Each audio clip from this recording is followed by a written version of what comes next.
यहाँ पे देख रहे हैं कि 250 को अभाज्य गुणनखंड के गुणनफल के रूप में व्यक्त करना है। तो यहाँ पे हम देख रहे हैं 250 को हमने अभाज्य गुणनखंड ज्ञात किया और यहाँ पे हमने पाया कि 2 × 5 × 5 × 5 के रूप में हमें प्राप्त हो जाता है। तो इस प्रकार से अभाज्य गुणनखंड के गुणनफल के रूप में हमने व्यक्त कर दिया। नेक्स्ट क्वेश्चन यहाँ पे आप देख रहे हैं इसका अथवा में, जैसे कि हम देख रहे हैं स्क्रीन पर 621 और 81 का एलसीएम ज्ञात करना है। तो यहाँ पे हम ज्ञात करते हैं। तो 621 को हम इस प्रकार से लिख सकते हैं, जैसा कि हमने यहाँ पे गुणनखंड निकाल लिया। अब आप देख रहे हैं कि इसके गुणनखंड 3 × 3 × 3 × 23 होगा और इस प्रकार से 81 का गुणनखंड निकालते हैं। तो ये हमने निकाल लिया 3 × 3 × 3 और यहाँ पे 3 जोड़ियां हमको मिल रही हैं 3 की। तो इसका एचसीएफ होगा 3 × 3 × 3 अर्थात 27 और इसका एलसीएम 3 × 3 × 3 और यहाँ पे 3 × 23 भी लिखना होगा और इस प्रकार से यहाँ पे 1863 इसका एलसीएम प्राप्त हो जाता है।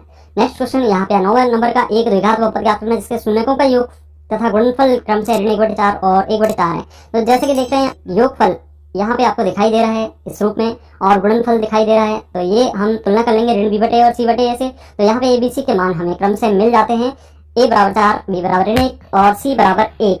अब यहाँ पे द्विघात बहुपद ax² + bx + c, तो इसको हम a b c का मान रखने पर यहाँ पे पाते हैं कि 4x की घात 2 ऋण x धन a के बराबर हमें द्विघात बहुपद प्राप्त हो जाता है। अथवा क्वेश्चन आप देख रहे हैं जिसमें x की घात 2 धन 7x धन 10 के गुणनखंड शून्य के रूप में ज्ञात करना है। तो शून्य ज्ञात करेंगे तो इसके गुणनखंड पहले निकालना होगा। तो यहाँ पे 2 × 5 = 10 होता है और 2 × 5 = 7। इस प्रकार से यहाँ पे इस तरीके से हम देख रहे हैं कि ये हम लिख देते हैं। इसके बाद यहाँ पे x² धन 2x और 5x धन 2 10 की जोड़ी बना देते हैं। यहाँ से x को अभिनिष्ट करते हैं तो यहाँ पे x धन 2 मिलता है और x धन 2 को यहाँ से अभिनिष्ट कर लेते हैं तो यहाँ पे x धन 5 गुणनखंड के रूप में मिल जाता है। x धन 2 बराबर यदि 0 रखते हैं तो x का मान ऋण 2 और यदि x धन 5 बराबर 0 रखते हैं तो x का मान ऋण 5। इस प्रकार से 2 शून्य के यहाँ पे ऋण 2 ऋण 5 प्राप्त हो जाते हैं। नेक्स्ट क्वेश्चन यहाँ पे देख रहे हैं जैसा कि 10वां प्रश्न है। 10वें प्रश्न में आपको यहाँ पे देख रहे हैं कि समांतर श्रेणी के प्रथम 4 पद लिखना है, जबकि प्रथम पद a = 4 और सार्वंतर d = ऋण 3 है। तो समांतर श्रेणी के प्रथम 4 पदों को इस प्रकार से लिखा जा सकता है। यहाँ पे a = 4 होगा, दूसरा पद है a धन d अर्थात 4 में से 3 कम कर देंगे और 1 प्राप्त हो जाएगा। तीसरा पद है a धन 2d, तो यहाँ पे a और d का मान रखते हैं, सरल करते हैं तो 2 ऋण 2 प्राप्त हो जाता है। और इस प्रकार से चौथा पद a धन 3d, तो यहाँ पे हम लिखेंगे यहाँ ऋण 5। तो इस प्रकार से प्रथम 4 पद आप लिख लेते हैं, 4 1 ऋण 2 ऋण 5। अब चलिए अगला प्रश्न अथवा में देखते हैं कि यहाँ पे 21 18 15 समांतर श्रेणी है, इसका कौन सा पद ऋण 81 है। तो इसको सरल करते हैं बच्चों। तो इसमें हम ज्ञात करेंगे। सबसे पहले तो आप यहाँ पे देख रहे हैं कि इसका पहला पद जो है 21 है और यहाँ पे सार्वंतर निकाले तो यहाँ पे ऋण 3 प्राप्त हो जाता है और इसका nवां पद यहाँ पे ऋण 81 हमें ज्ञात है।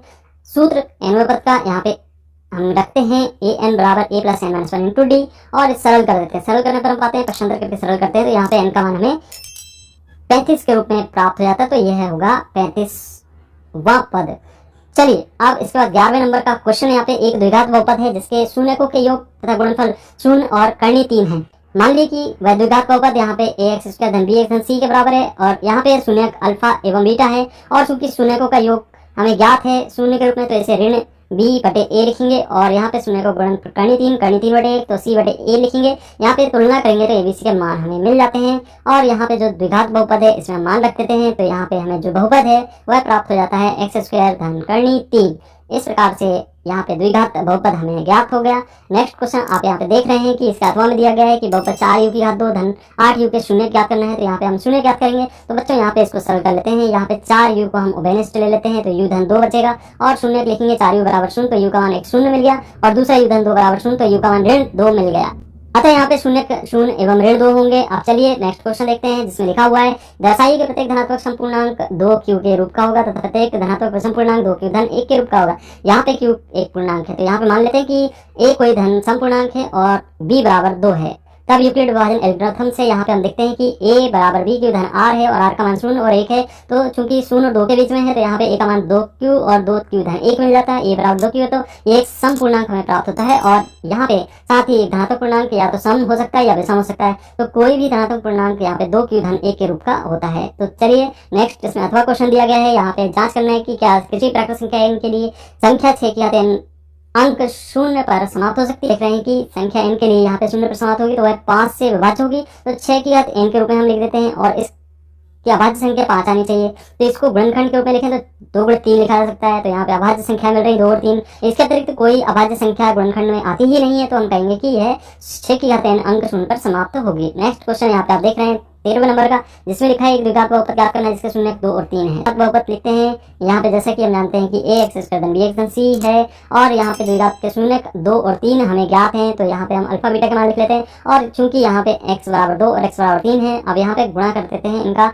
और यहाँ पे एक्स स्क्वायर ऋण 5x धन 6 मिल जाता है। तो इस प्रकार से ये पहली विधि होगी। दूसरी विधि यदि देखते हैं तो यहाँ पे एक सूत्र बनता है एक्स स्क्वायर ऋण अल्फा धन बीटा इंटू एक्स धन अल्फा इंटू बीटा, और यहाँ पे अल्फा धन बीटा का मान रखेंगे और अल्फा इंटू बीटा, तो यहाँ पे सरल करने पर हम पाते हैं कि एक्स स्क्वायर ऋण 5x धन 6 ही हमें द्विघात बहुपद मिलता है। अथवा हमें प्रश्न दिया गया है कि यहाँ पे टी की घात 2 ऋण 15 का शून्य ज्ञात करना है, तो करनी 15 की घातों के रूप में लिख सकते हैं और एक कोष्टक में टी धन 15 और टी ऋण 15, ये सूत्र हमारा आप देख रहे हैं। ए की घात 2 ऋण बी की घात 2 बराबर ए धन बी, ए ऋण भी होता है और इससे सरल कर लेते हैं और शून्य के यहाँ पे मिल जाते हैं हमें करनी 15 और ऋण करनी 15। तो इस प्रकार से इस प्रश्न का हल हो जाता है। 14वां प्रश्न आप देख रहे हैं यहाँ पे। 14वें प्रश्न में लिखा हुआ है कि व्याख्या कीजिए कि 7 गुणित 11 गुणित 13 धन 13 और 7 गुणित 6 गुणित 5 गुणित 4 गुणित 3 गुणित 2 गुणित 1 धन 5 भाज्य संख्या है। देख रहे हैं कि सरल करने पर यहाँ पे 13 उभयनिष्ठ ले लेते हैं, तो यहाँ पे 13 उभयनिष्ठ करने पर यहाँ पे 77 धन 78 मिल जाता है और गुणा कर लेते हैं यहाँ पे। इस प्रकार से ये भाज्य संख्या है। इसके बाद पुनः देखते हैं कि यहाँ से 5 को उभयनिष्ठ लेते हैं और 5 को उभयनिष्ठ लेने पर इस प्रकार से हमें 505 गुणित प्राप्त होता है, तो यह भी भाज्य संख्या है।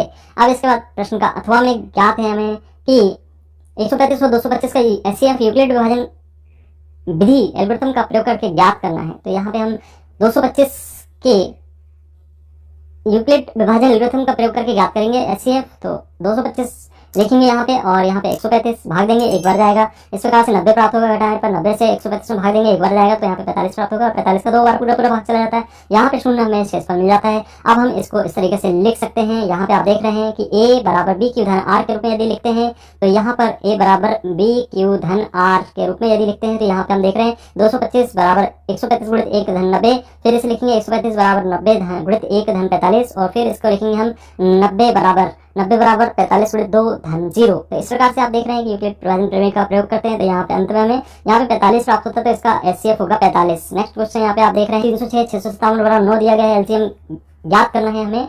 तो इसके लिए सूत्र का उपयोग करते हैं। तो जैसा कि हम सूत्र में देख रहे हैं यहाँ पे एचसीएफ और एलसीएम का जो गुणनखंड है वो दोनों संख्याओं के गुणन के बराबर होता है, तो यहाँ पे 9 रखेंगे एचसीएफ का मान और फिर एलसीएम का मान यहाँ से ज्ञात करेंगे। 306 गुणित 657 लिखेंगे, 9 का पक्षांतर बटे में कर देंगे और इसको सरल करेंगे तो 22,338 हमें प्राप्त हो जाता है। तो आंसर आएगा 22,338। नेक्स्ट क्वेश्चन है यहाँ पे, इसके अथवा में 8 9 25 का अभाज्य गुणनखंड विधि द्वारा एचसीएफ ज्ञात करना है। तो देखते हैं हम 8 9 25 के गुणनखंड क्या हो सकते हैं। तो यहाँ पे 2 गुणित 2 गुणित 2 और 9 का गुणनखंड 3 गुणित 3 और 25 का 5 गुणित 5। तो कोई भी संख्या इसमें उभयनिष्ठ नहीं है, तो उभयनिष्ठ संख्या एक ही हो सकती है, अतः इसका एचसीएफ होगा 1। अगला प्रश्न है 16वें नंबर का, जिसको हम देख रहे हैं कि यहाँ पे ज्ञात करना है रैखिक समीकरण युग्म x ऋण 3y ऋण 3 बराबर 0 और 3x ऋण 9y ऋण 2 बराबर 0 है। तो एक अद्वितीय हल है, कोई हल नहीं है, अनेक हल है। तो सबसे पहले बच्चों यहाँ पे हम चूंकि a1x plus b1y plus c1 बराबर 0 से तुलना करेंगे पहले समीकरण की, और दूसरे की a2x प्लस b2y धन c2 बराबर 0 से तुलना करते हैं। हम पाते हैं कि यहाँ पे a1 का मान 1, b1 का मान ऋण 3, c1 का मान ऋण 3,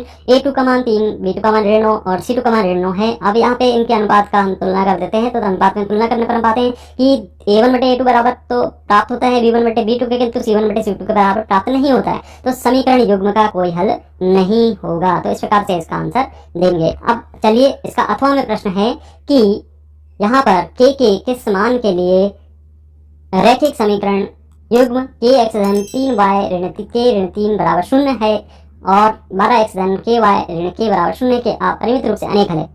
चलिए इसे हल करते हैं। तो यहाँ पे हम देखते हैं कि यहाँ पे हमने लिख लिया और यहाँ पे हमने a1 बटे a2 बराबर b1 बटे b2 बराबर c1 बटे c2 से तुलना किया और यहाँ पे तुलनात्मक रूप से हमने प्राप्त कर लिया। तो अपरिमित रूप से अनेक हल हैं, तो यहाँ पे तीनों बराबर होते हैं और इस प्रकार से यदि हम इन दोनों की तुलना पहले करते हैं तो यहाँ हमें प्राप्त है कि a का मान धन ऋण 6 के बराबर, और फिर इसके बाद यदि हम तुलना इन दोनों की करते हैं तो हमें यहाँ से भी 2 मान प्राप्त होते हैं, एक 0 तथा 6। तो इस प्रकार से यहाँ पे k का मान हमें प्राप्त हो जाता है। इसी प्रकार के जीएनएन कंटेंट देखने के लिए मिलते हैं अगले पार्ट में। धन्यवाद।